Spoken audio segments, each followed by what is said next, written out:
যে ব্যক্তি ফজরের পরে 19 বার বিসমিল্লাহির রহমানির রহিম, এখানে অনেকে আছে আমরা বিসমিল্লাহির রহমানির রহিম পড়তে জানি না নাকি? হ্যাঁ, সবাই জানে। আমি আগেই বলেছি, আমি সাধারণ কথাগুলোই বলি। বিসমিল্লাহির রহমানির রহিম কিন্তু সহজ হিসাবে সাধারণ, কিন্তু আমল হিসাবে, মর্যাদা হিসাবে অসাধারণ। হালকা করে দেখার কোনো সুযোগ নাই। মর্যাদা হিসাবে, ফজিলত হিসাবে অসাধারণ, ফলদায়ক হিসাবে অসাধারণ, সহজ হিসাবে সাধারণ। বুঝেছে না কথাটা? যে ব্যক্তি ফজরের পরে 19 বার বিসমিল্লাহির রহমানির রহিম পড়বে এবং মাগরিবের পরে 19 বার বিসমিল্লাহির রহমানির রহিম পড়বে, আল্লাহ পাক তাকে জাহান্নামের 19 জন ফেরেশতা, যারা নাকি মূল শাস্তি দেওয়ার দায়িত্বে রয়েছেন, তাদের থেকে হেফাজত করবে, অর্থাৎ জাহান্নাম থেকে হেফাজত করবে। তো কে কে ফজরের পরে 19 বার, মাগরিবের পরে 19 বার বিসমিল্লাহির রহমানির রহিম পড়বো তো সবাই?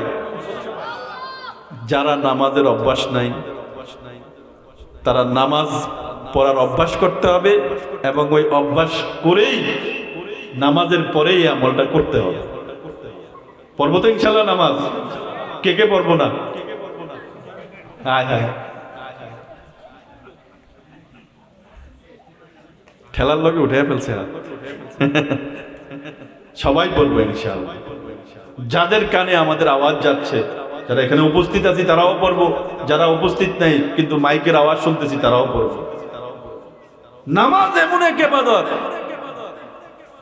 আল্লাহ পাকের রাসূল সাল্লাল্লাহু আলাইহি ওয়াসাল্লাম ইরশাদ করেন, যে ব্যক্তি 4টা গুণের সহিত 5 ওয়াক্ত নামাজ পড়বে। কয়টা গুণ মনে রাখবেন? কয়টা গুণ? 4টা গুণের সহিত 5 ওয়াক্ত নামাজ পড়বে, আল্লাহ পাক তাকে বড় বড় 3টা পুরস্কার দিবেন। কয়টা পুরস্কার মনে থাকবে? কয়টা পুরস্কার? 3টা। নামাজ পড়তে হবে কয় গুণের সহিত? 4 গুণ। আর পুরস্কার মিলবে কয়টা? 3টা। 1 নম্বর গুণ হলো ভালোভাবে ওযু করতে হবে, সুন্দরভাবে, পবিত্রতা। আজ তো আমরা ওযু করি, ওরে সর্বনাশ, বিমানও ফেল। আমার আবার ওযু করতে একটু সময় বেশি লাগে, আমি 5-7 মিনিট লাগে ওযু করতে। নামাজ পড়াই তো ঢাকায়, হুজুরে যে কি ওযু করে এতক্ষণ লাগাইয়া, হুজুরে যে কি ওযু করে এতক্ষণ। আমরা 3-4 বার ওযুর 5-10 বার ওযু করে ফেলতে পারি, 1 মিনিট লাগে ওযু করতে। না, ওযু করতে হবে সুন্দরভাবে, ধীর স্থির ভাবে। ওযু কি সাধারণ ইবাদত নাকি? হ্যাঁ, অনেক বড় ইবাদত। ওযুর সাথে কত আমল জড়িত। 4টা ফরজ ওযুর মধ্যে, এই 4 ফরজের মধ্যে 1 চুল পরিমাণও যদি হেরফের হয়, 1 চুল পরিমাণও যদি শুকনা থাকে, তো ওযু হবে না। আর ওযু না হলে নামাজ হবে না। নামাজ না হলে যে পুরস্কারগুলো আছে সেগুলো পাওয়া যাবে। 4টা ফরজ কি? সমস্ত মুখমণ্ডল ভালোভাবে ধুতে হবে। চুল উঠার সীমানা কতটুকু মুখের? চুল উঠার জায়গা থেকে নিয়ে থুতনির নিচ পর্যন্ত, এই কানের লতি থেকে এই কানের লতি পর্যন্ত গোলাকার। এই জায়গার মধ্যে 1 চুল পরিমাণও শুকনা থাকতে পারবে না। কনুই সহ, 2 হাতের কনুই সহ, একবারে কনুই সহ সুন্দর মতো ধুইতে হবে। এই হাতের কনুই সহ। মাথার 4 ভাগের 1 ভাগ কমপক্ষে ফরজ। পুরা মাথা মুছে করলে আরো ভালো, সুন্নত সহ আদায় হবে। পা, টাকনু সহ। এই 4টা অঙ্গের মধ্যে 1 চুল পরিমাণও কি থাকতে পারবে না, শুকনা বা মোছার বাইরে থাকতে পারবে। বুঝে আসছে কথাটা? ওযুর ফরজ তো আদায় করবো সুন্নত সহ। বুঝেছে? এত কথা বলার সময় কই? কত আমল, কত সুন্দর সুন্দর আমল ওযুর মধ্যে। বিসমিল্লাহ বলে শুরু করব। হাদিসের মধ্যে আছে, যে ব্যক্তি বিসমিল্লাহ আলহামদুলিল্লাহ বলে ওযু শুরু করবে, যে ব্যক্তি বিসমিল্লাহ আলহামদুলিল্লাহ বলে ওযু শুরু করবে, যতক্ষণ তার ওযুটা থাকবে অতক্ষণ ফেরেশতারা অনবরত তার আমলনামার মধ্যে নেকি লিখতে থাকবে। এত আস্তে সুবহানাল্লাহ। এত বড় ফজিলত, আপনি নামাজ পড়ার জন্য ওযু করলেন, শুধু কেবল বিসমিল্লাহি ওয়া আলহামদুলিল্লাহ, এটা মুখস্থ কার হবে না বলেন তো দেখি? সবাই মুখস্থ হবে। আমি বলেছি যে আমি সহজ সহজ কথাগুলো বলবো আপনাদের, যাতে আপনারা শিখতে পারেন, মনে রাখবেন। সহজ বিসমিল্লাহি ওয়া আলহামদুলিল্লাহ বলে যখন আপনি ওযুটা করবেন, তখন 1 ঘন্টা যদি আপনার ওযু থাকে, 1 ঘন্টা অনবরত ফেরেশতারা আপনার আমলনামার মধ্যে নেকি লিখতে থাকবে। আপনি যদি মেসওয়াক করে ওযু করেন, তো এই মেসওয়াক করার কারণে আপনার নামাজের ফজিলত 70 গুণ বেড়ে যাবে। মেসওয়াকের দ্বারা ব্রেন সতেজ হয়, মেসওয়াকের দ্বারা চোখের পাওয়ার বাড়ে, জ্যোতি বাড়ে, মেসওয়াক করার দ্বারা মৃত্যুর সময় ঈমান নসিব হয়, আরো কত কত ফজিলত। ওযুর পরে আপনি যদি ওযু শেষ করার পরে আকাশের দিকে তাকিয়ে, অথবা আকাশের দিকে নাই তাকালেন, কালিমায়ে শাহাদাত করেন, ওযু শেষ করে যদি আপনি কালিমায়ে শাহাদাত করেন, আশহাদু আল্লা ইলাহা ইল্লাল্লাহু ওয়া আশহাদু আন্না মুহাম্মাদান আবদুহু ওয়া রাসূলুহু, বলেন তো, পড়েন সবাই আওয়াজ দিয়া, আশহাদু আল্লা ইলাহা ইল্লাল্লাহু ওয়া আশহাদু আন্না মুহাম্মাদান আবদুহু ওয়া রাসূলুহু। ওযু করার পরে যদি কালিমায়ে শাহাদাত করে কেউ, তার জন্য জান্নাতের 8টা দরজাই খুলে যাবে। যে কোনো দরজা দিয়ে ইচ্ছে সে জান্নাতে প্রবেশ করতে পারে। তা আল্লাহ পাক আর কিভাবে দিতে বলেন? আর কত সহজ করবেন, আর কত সহজ করবেন, বুঝে আসছে? তো বলতেছিলাম 4 গুণ বিশিষ্ট নামাজ যদি কেউ পড়ে, তাকে 3টা বড় বড় পুরস্কার দিবে। 1 নাম্বার গুণ ছিল কোনটা? ওযু সুন্দরভাবে, উত্তমভাবে ওযু করা। 2 ওয়াক্ত মতো মুস্তাহাব সময়ে নামাজটা পড়া। আমরা অনেকে নামাজ পড়ি, এই কাজটা শেষ করে নেই, কাজটা শেষ করে নেই, তারপরে পড়ি। নামাজি মানুষ কাজটা গুছায় নেই তো জমা তো পায় না, নিজে নিজে পড়ে লাস্ট ওয়াক্তে। এটা না, আউয়াল ওয়াক্তে মুস্তাহাব সময় পড়তে হবে। ওই 3টা পুরস্কার পেতে হলে কোন সময় পড়তে হবে? মুস্তাহাব সময়। জামাতের সহিত পুরুষ মানুষ নামাজ পড়লে তো অনেক ফজিলত, 27 গুণ বেশি সওয়াব পাওয়া যায়। আমি আপনি সূরা কেরাত কি পড়ি না পড়ি কোনো স্টেশন আছে? এক জায়গা একটা আরেকটা পড়ি। হ্যাঁ, যদি কুল হু আল্লাহ পড়ি তো বলি কুল হু আল্লাহ। এখানে হইল কফ পড়ি কাপ দিয়া, অর্থ আকাশ পাতাল ব্যবধান হয়ে যায়। কুল মানে বলো, বলো আল্লাহ এক। আর যদি বলেন কুল হু আল্লাহ, খাও আল্লাহ এক, নাউযুবিল্লাহি মিন যালিক। তো অর্থ কিরকম পরিবর্তন? জামাতের সহিত যদি নামাজ পড়ি, ইমাম সাহেব 16 বছর 20 বছর লেখাপড়া করে আসছি ইমামতি করতে, তার পিছনে নামাজটা পড়লে আমার তো সূরা কেরাতের কোনো টেনশন নাই, সেই তো পড়তেছে, ইমামের উপরে তো দায়িত্ব দিয়ে দিলাম, ঠিক না? আরো অনেক আল্লাহওয়ালা মানুষরা জামাতের মধ্যে শরীক হয়, তাদের উসিলায় সবাই নামাজগুলাই কবুল হয়। আর তাছাড়া 27 গুণ বেশি সওয়াব পাওয়া যায়। তো জামাতের সহিত পড়বে ইনশাআল্লাহ। মুস্তাহাব সময় পড়লে জামাতের সহিত পড়া যাবে ইনশাআল্লাহ। আবার মা বোনরাও অনেক এই মুস্তাহাব সময়ের ব্যাপারে একটু গড়িমসি করে, পরে একবারে করতে করতে করতে করতে দুপুরের কাজ করতে করতে একবারে জোহরের নামাজ নিয়ে শেষ ওয়াক্তে ঠেকায়া দেয়। দেখবেন, মা বোনদেরকে লক্ষ্য করে বলছি যে আপনারা নামাজ, আপনি কাজ করেন, আপনি নামাজটা পড়ে আবার কাজ ধরেন, গুছায়া কেন নামাজ পড়তে হবে? আপনি নামাজ পড়ে তারপরে কাজ গোছান। ওই আসরের নামাজ একবারে রান্না বান্নার সাথে সাথে মাগরিবের আগে দিয়া, এইভাবে না। অথচ আল্লাহ পাকের রাসূল বলেছেন, যে নারী 5 ওয়াক্ত নামাজ পড়বে, রমজান মাসে রোজা রাখবে, কি করবে? 5 ওয়াক্ত নামাজ পড়বে, রমজান মাসে রোজা রাখবে, নিজের সতীত্বকে রক্ষা করবে, নিজের সতীত্বকে রক্ষা করবে, অশ্লীল ফাহেশা কাজের মধ্যে লিপ্ত হবে না, জিনা ব্যভিচার থেকে নিজেকে বাঁচিয়ে রাখবে, ওই মহিলা যেভাবে ইচ্ছা সেভাবে জান্নাতে প্রবেশ করতে পারবে। যেই দরজা দিয়ে ইচ্ছা সেই দরজা দিয়ে জান্নাতে প্রবেশ করতে পারবে। সহজ আপনাদের জন্য। পুরুষের জন্য কঠিন। বুঝাচ্ছে না কথাটা? কামাই রুজি হালাল করতে হবে, এই করতে হবে, এই দায়িত্ব সেই দায়িত্ব, এই কাজ ওই কাজ, এই আমল সেই আমল। আল্লাহ তাআলা মা বোনদের জন্য কি করে দিচ্ছেন? সহজ করে দিচ্ছেন। তো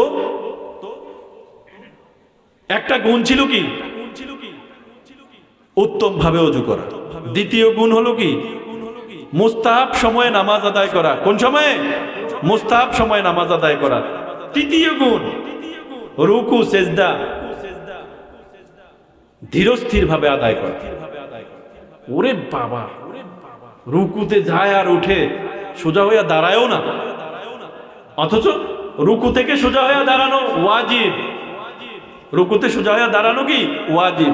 যদি আপনি সোজা হইয়া না দাঁড়াইলেন, এভাবেই রুকুতে সেজদাতে চলে গেলেন, আল্লাহ রসুলের ভাষায় হইল যে ব্যক্তি নিকৃষ্ট চোর হলো ওই ব্যক্তি যে নামাজে চুরি করে, নিকৃষ্ট চোর ওই ব্যক্তি যে নামাজে চুরি করে, নিকৃষ্ট চোর ওই ব্যক্তি যে নামাজে চুরি করে। আল্লাহ পাকের রসুল বললেন এই কথা।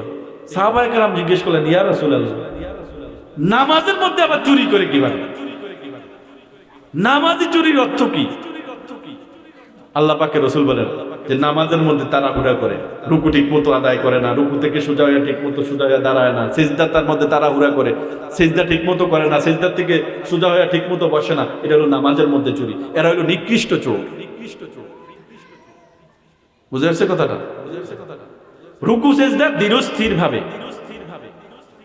রুকু সেজদা কি একবারে ধীরস্থির ভাবে সোজা হইয়া রুকু থেকে সোজা হয়ে দাঁড়াইতে হবে, ওয়াজিব। যদি আপনি সোজা হয়ে না দাঁড়ান, ওয়াজিব তরক করলেন, ইচ্ছা করে ওয়াজিব তরক করলে নামাজ নষ্ট হয়ে যায়। আর ভুলবশত যদি ওয়াজিব তরক হয়, ওয়াজিব ছেড়ে দেয়, তো এটার ক্ষতিপূরণ করতে হয় সহজ সেজদার মাধ্যমে। কি বলেন? এক বা একাধিক ওয়াজিব যদি কারো ছুটে যায় ভুলে, তো সে নামাজের শেষ বৈঠকের মধ্যে তাশাহুদ পড়ে ডান দিকে সালাম ফিরিয়ে বাস দুইটা সেজদা করে আবার বসে তাশাহুদ দুরূদ শরীফ দোয়া মাসুরা পড়ে নাম সালাম ফিরিয়ে নামাজ শেষ করে।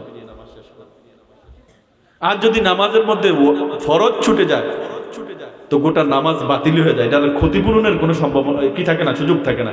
ইচ্ছা করে ওয়াজিব ছাড়ক আর ভুলবশত, ইচ্ছা করে ফরজ ছাড়ক আর ভুলবশত ফরজ ছুটে যাক,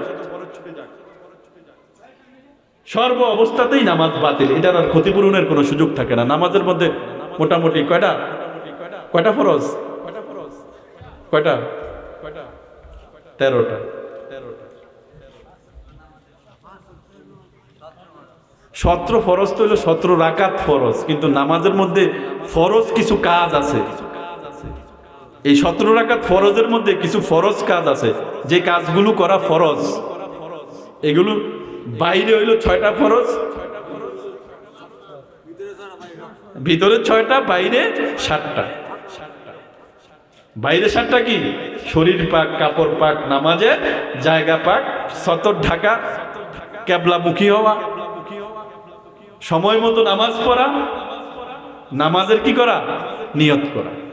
এই 7 ফরজ হলো কি বাইরে, আর ভিতরে 6 ফরজ। দাঁড়িয়ে নামাজ পড়া, তাকবীরে তাহরিমা বলা, কেরাত পড়া, রুকু করা, সিজদা করা, শেষ বৈঠক, এই 6 ফরজ। এর মধ্যে যদি বেশ কম হয়, কোনো একটা ছুটে যায়, ঠিক মতো অজু করলেন না, পবিত্রতা অর্জন করলেন না, কাপড় নাপাক রইল বা ইত্যাদি, এই 11টার মধ্যে কোনো একটার মধ্যে যদি কমি দেখা দিল বা ছুটে গেল, তো আপনার নামাজই বাতিল। জানতে হবে আপনাকে ফরজ কোনটা, ওয়াজিব কোনটা। ফরজ ছুটে গেলে নামাজ বাতিল হয়ে যায়, ওয়াজিব যদি ভুলে ছুটে যায়, তাহলে এটাকে সুজদার মাধ্যমে ক্ষতিপূরণ করতে হয়। জানতে হবে। কতটা জানতে হবে? অনেক বেশি জানতে হবে।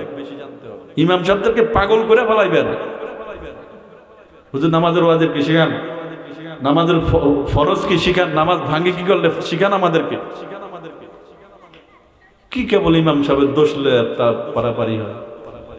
ইমাম সাহেব হাঁটলো কেমনে, চললো কেমনে, কথা কইলো কেমনে, শুইলো কেমনে, কোথায় কি করলো, এটি নিয়ে ব্যস্ত। ইমাম সাহেব ধরবেন যে শিখান আমাদেরকে, জান্নাতের রাস্তায় চলার সহযোগিতা করেন আমাদেরকে, এগুলো নিয়ে আলোচনা করবেন ইমাম সাহেব। যাই হোক,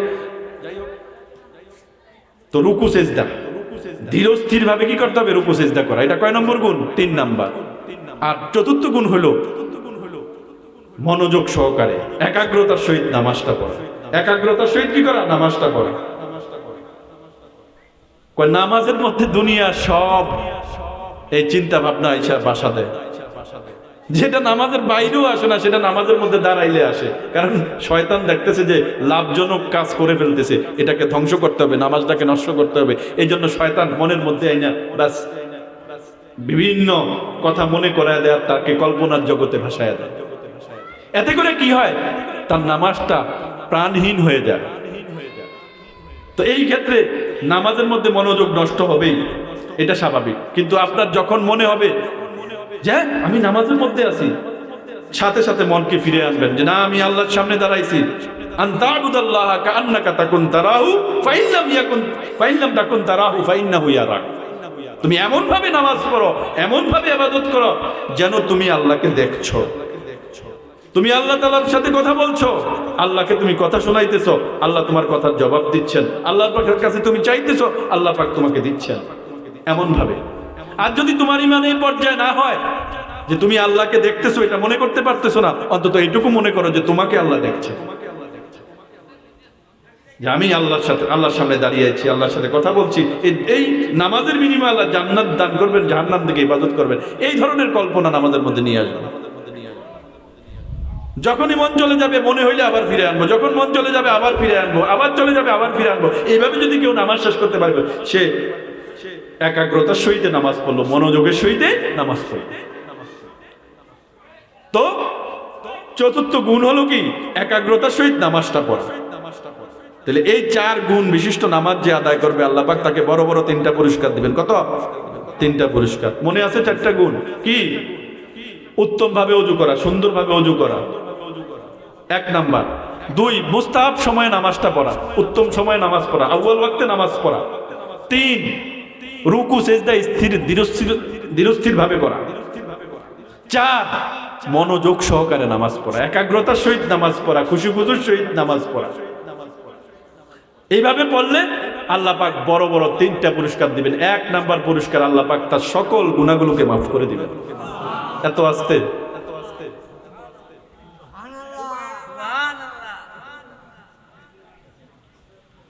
সব গুনাহ মাফ হয়ে যাবে, 1 নাম্বার পুরস্কার। দ্বিতীয়, আল্লাহ পাক তার শরীরকে জাহান্নামের আগুনের জন্য হারাম করে দিবেন। কি করে দিবেন? জাহান্নামের আগুনকে তার শরীরের জন্য হারাম করে দিবেন। এটা হলো দ্বিতীয় গুণ। তৃতীয় গুণ হলো আল্লাহ পাক তাকে জান্নাত দান করবেন। তাহলে আর কি লাগে? কোন বলেন দেখি, আর কি লাগে?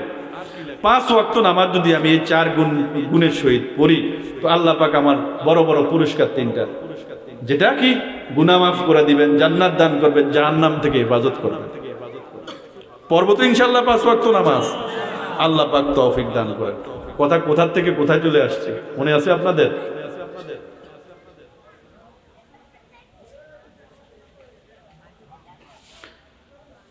জাহান্নামের আলোচনা চলতেছিল। তাহলে কয়টা পাইলাম? জাহান্নাম থেকে হেফাজত, জাহান্নাম থেকে রক্ষা পাওয়ার কয়েকটা আমল আমরা আলোচনা করলাম। একটা ছিল কি? আল্লাহুম্মা আজিরনি মিনান নার। মাগরিবের পরে 7 বার, ফজরের পরে 7 বার।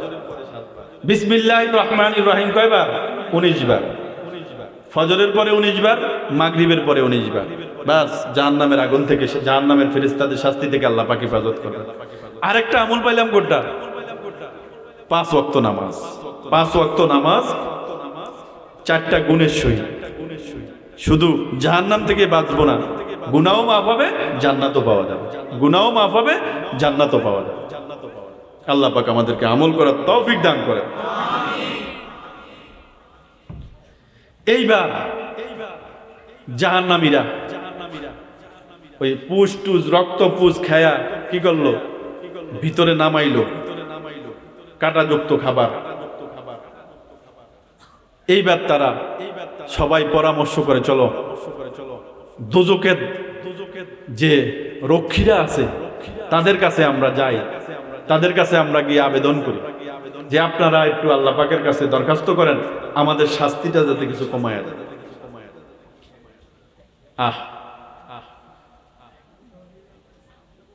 ওয়ালাউ তারা ইযিল মুজরিমুনা নাকিসু রুউসিহিম ইনদা রাব্বিহিম রব্বানা আবসারনা ওয়া সামি'না ফারজি'না না'মাল সালিহা ইন্না মুকিনুন। মৃত্যুর পরে সবার বুঝে আসবে দুনিয়ার জীবন কি ছিল। দুনিয়ার জীবনটা একটা হীরার খনি। মুহূর্তে মুহূর্তে কত ধরনের ফজিলত অর্জন করা যায়, কত ধরনের নিয়ামত অর্জন করা যায় দুনিয়ার জীবনে। মৃত্যুর পরে এটা হারে হারে বুঝে আসবে, তখন বুঝে আসলে কাজ হবে না।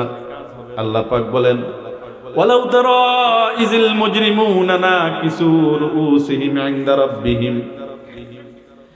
হে আমার হাবিব, হে আমার রাসূল, আপনি যদি কাল কিয়ামতের দিন গুনাহগারদের অবস্থা দেখতেন,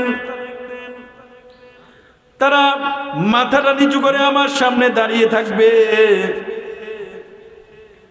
আর বলবে রব্বানা আবসারনা, আয় আল্লাহ আমরা আপনার ফয়সালা দেখেছি, আপনার রাসূল যে ওয়াদা আমাদের সাথে করেছিল তার সবটাই আমরা সত্য হিসাবে দেখেছি, সব ঠিক। আপনার ফয়সালা দেখেছি, আপনার হাসরের ময়দানের কঠোরতা দেখেছি, কবরের জিন্দেগীর কঠোরতা দেখে এসেছি।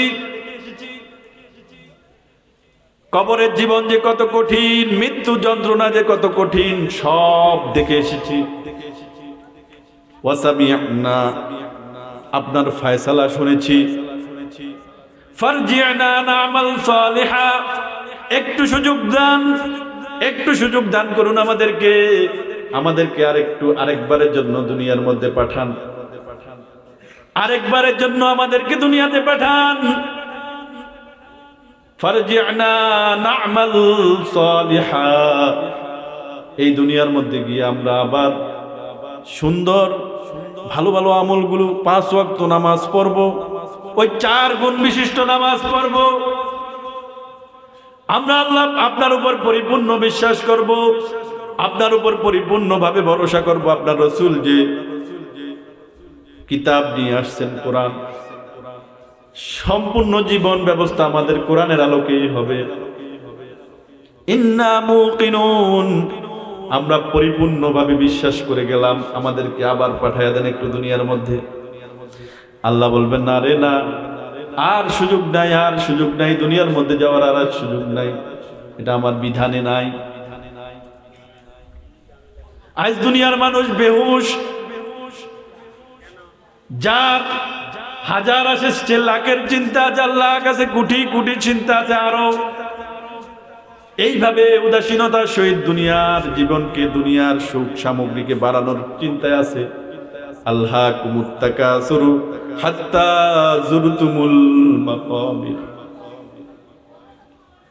আল্লাহ পাক বলেন প্রাচুর্যের প্রতিযোগিতা তোমাদেরকে উদাসীন করে রেখেছে। সম্পদ বাড়ানোর প্রতিযোগিতা, টাকা বাড়ানোর প্রতিযোগিতা, ক্ষমতা বাড়ানোর প্রতিযোগিতা, সম্মান বাড়ানোর প্রতিযোগিতা, সুখ সামগ্রী বাড়ানোর প্রতিযোগিতা তোমাদেরকে উদাসীন করে রেখেছে। হাত্তা যুরতুমুল মাকাবির, কোন দিন পর্যন্ত? কবরে দেওয়ার দিন পর্যন্ত তোমরা প্রতিযোগিতায় লিপ্ত থাকো, প্রতিযোগিতার মধ্যেই থাকো। কাল্লা সাউফা তা'লামুন,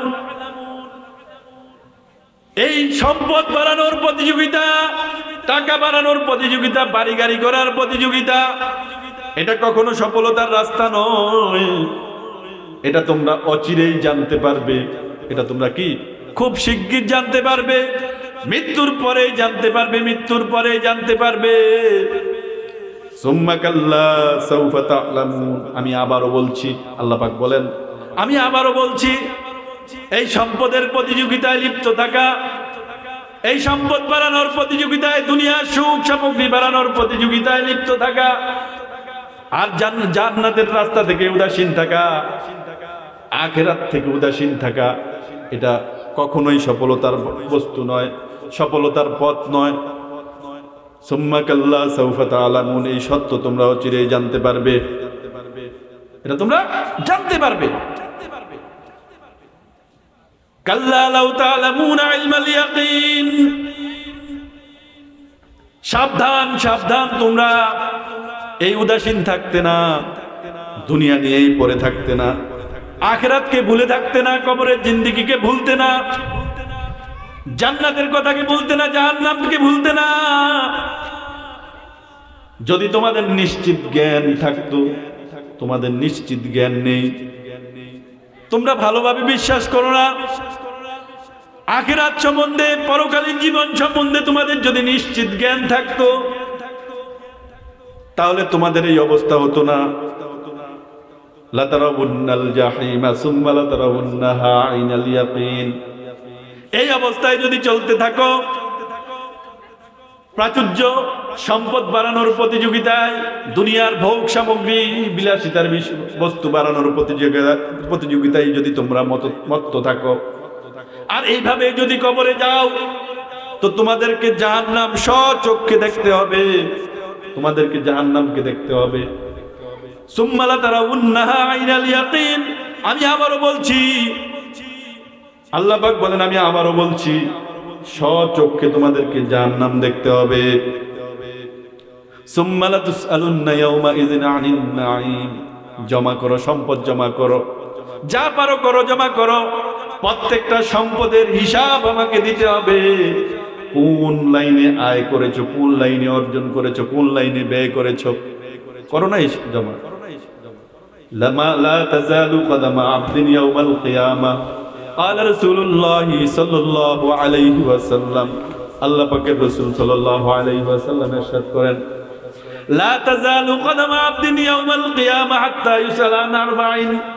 কাল কিয়ামতের দিন কোন ব্যক্তি আপন জায়গা থেকে কদম উঠাইতে পারবে না, আপন জায়গা থেকে কদম উঠাইতে পারবে না, চারটা প্রশ্নের উত্তর দেওয়ার আগ পর্যন্ত। আন আমরিহি ফীমা আফনাহু। তোমাকে যে 50 বছর, 60 বছর, 70 বছর, 80 বছর হায়াত দিয়েছিলাম, এই জীবনটা তুমি কোন কাজে ব্যয় করেছো? ওয়ান শাবাবিহি ফীমা আবলাহু।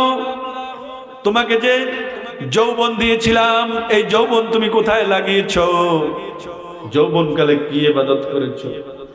যৌবনকালে কি ইবাদত করেছো? যৌবনকালের ইবাদতের দাম আল্লাহ পাকের কাছে অনেক বেশি।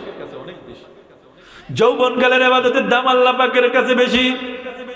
শাবুন নাশা ফি ইবাদাতিল্লাহ। কাল কিয়ামতের দিন আল্লাহ পাক 7 শ্রেণীর মানুষকে আপন আরশের নিচে স্থান দিবেন, যেই দিন আল্লাহ পাকের আরশের ছায়া ব্যতীত আর কোনো ছায়া থাকবে না। সাবাতু ইউযিল্লুহুম ফি যিল্লিহি ইয়াওমা লা যিল্লা ইল্লা যিল্লু। 7 শ্রেণীর মানুষকে আল্লাহ পাক কাল কিয়ামতের দিন আরশের নিচে স্থান দিবেন, যেই দিন আল্লাহ পাকের আরশের ছায়া ব্যতীত আর কোনো ছায়াই থাকবে না। সূর্যটা খুব নিকট থেকে তাপ দিবে, সূর্যের তাপে মাথার মগজগুলো টকবক করে উতরাইতে থাকবে, মানুষ ঘামের মধ্যে সাঁতরাইতে থাকবে। এত কঠিন হাসরের ময়দান। ওয়াজা রাব্বুকা ওয়াল মালাকু সাফফান সাফফা। আল্লাহ পাক এজলাসের মধ্যে আসবেন, ফেরেশতারা তার পিছনে দলে দলে আসবে। ওয়াজা রাব্বুকা ওয়াল মালাকু সাফফান সাফফা ওয়াজিআ ইয়াওমা ইযিন বিজাহান্নামা ইয়াওমা ইযিন ইয়াতাযাক্কারুল ইনসানু ওয়া আন্না লাহুয যিকরা। ওই দিন আল্লাহ পাক জাহান্নামকে হাসরের ময়দানে নিয়ে আসবেন। قال رسول الله صلى الله عليه وسلم يؤتى بجهنم يومئذ لها 70,000 زمام ومع كل زمام 70,000 ملك يجرونها। কাল কিয়ামতের দিন আল্লাহ পাক জাহান্নামকে জাহান্নামের মধ্যে এমন ভাবে উপস্থিত করবেন যে জাহান্নামের 70টা লাগাম থাকবে, আর প্রত্যেকটা লাগামের গোড়ার মধ্যে 70,000 ফেরেশতা থাকবে। এই 70,000 ফেরেশতা জাহান্নামকে টেনে জান্নাত হাসরের ময়দানে নিয়ে আসবে, টেনে টেনে হাসরের ময়দানে নিয়ে আসবে। ওয়াজিআ ইয়াওমা ইযিন বিজাহান্নামা। ওই দিন কাল কিয়ামতের দিন আল্লাহ পাক বলেন জাহান্নামকে আল্লাহ পাক উপস্থিত করবেন হাসরের ময়দানে।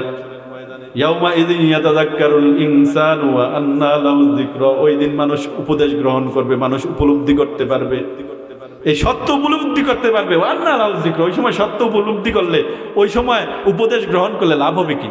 সুযোগ তো নাই, দুনিয়াতে তো আর পাঠানো হবে না। তো ওই দিন সাত শ্রেণীর মানুষকে আল্লাহ পাক কোথায় স্থান দিবেন? আল্লাহ পাকের আরশের নিচে, যেই দিন আল্লাহ পাকের আরশের ছায়া ছাড়ার কোনো ছায়াই থাকবে না।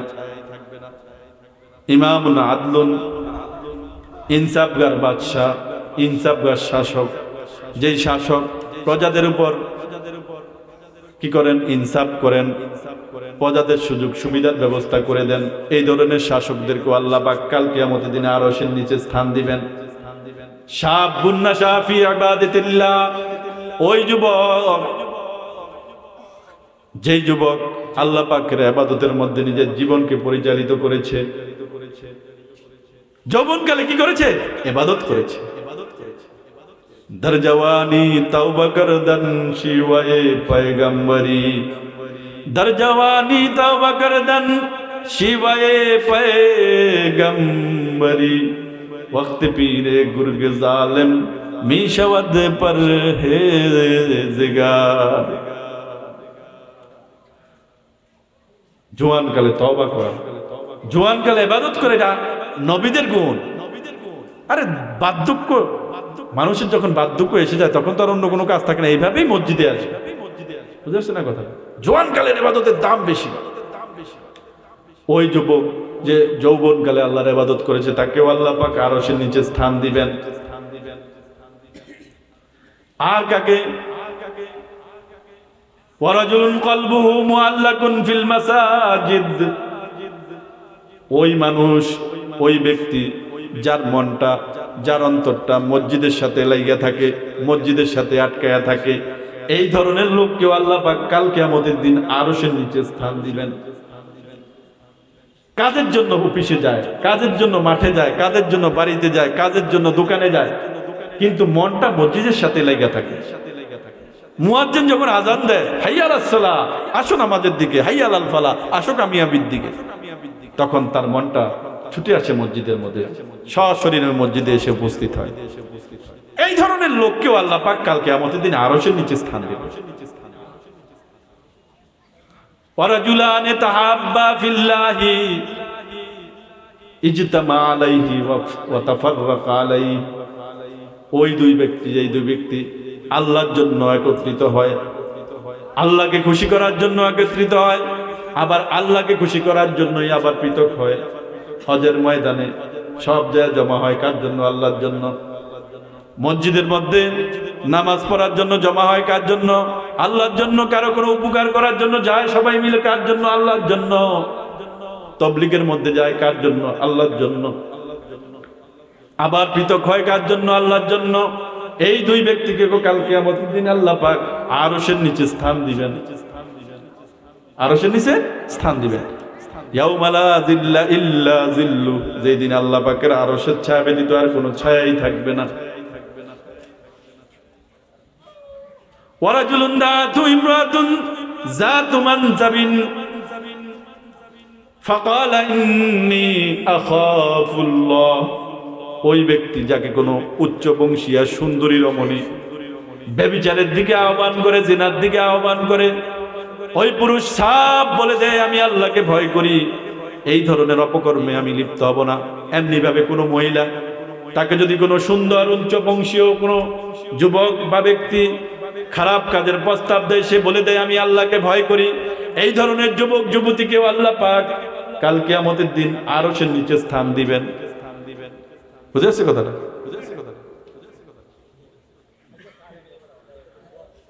ওয়ারাজুলুন তাসাদ্দাকা,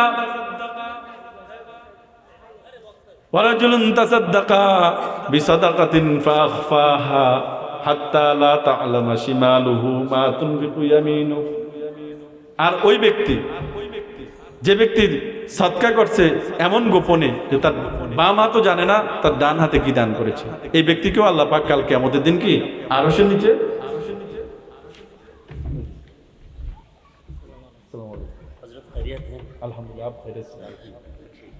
আলহামদুলিল্লাহ, আমাদের প্রধান মেহমান চলে আসছেন, হিন্দুস্তান থেকে আসছেন। আমরা প্রাণ খুলে হযরতের বয়ান শুনব। তো অল্প সময়ের মধ্যে 2-4 মিনিটের মধ্যে আমি আমার কথাটা শেষ করে দিচ্ছি। তো ওই ব্যক্তি যে ব্যক্তি এমন ভাবে দান করে তার ডান হাত বাম হাতও জানে না ডান হাত কি দান করেছে। বুঝে আসছে? ওয়ারাজুলুন যাকারাল্লাহা খালিয়ান ফাফাদাত আইনাহু, আর ওই ব্যক্তি যে নাকি এমন ভাবে আল্লাহ পাকের নির্জনে বসে আল্লাহ পাকের জিকির করে আর আল্লাহর ভয়ে তার চোখ দিয়ে পানি গড়িয়ে পড়ে, এমন ব্যক্তিকেও আল্লাহ পাক কাল কিয়ামতের দিন কোথায়? আরশের নিচে স্থান। বুঝে আসছে? এই জন্য আমাকে আপনাকে এই দুনিয়ার জীবন থেকেই পরকালীন জীবনের ফয়সালা করে যেতে হবে। এখান থেকে যে ব্যক্তি আমলি জীবন যাপন করবে, যে ব্যক্তি কোরআনী জীবন যাপন করবে, যে ব্যক্তি আল্লাহ পাকের হুকুম আর রসুলের তরিকা অনুযায়ী জীবন যাপন করবে, তার দুনিয়ার জীবনও শান্তি আসবে, সুখ আসবে, সুখ পাবে সে। এবং পরকালীন জীবন, কবরের জীবন, হাসরের ময়দান, ফুলসিরাত, অবশেষে আল্লাহ পাক তাকে জাহান্নাম থেকে রক্ষা করে চিরস্থায়ী জান্নাতের মেহমান বানিয়ে দেন। আল্লাহ পাক আমাদেরকে তৌফিক দান করেন। মেহমানকে বসিয়ে রেখে কথা বলা ঠিক হবে না।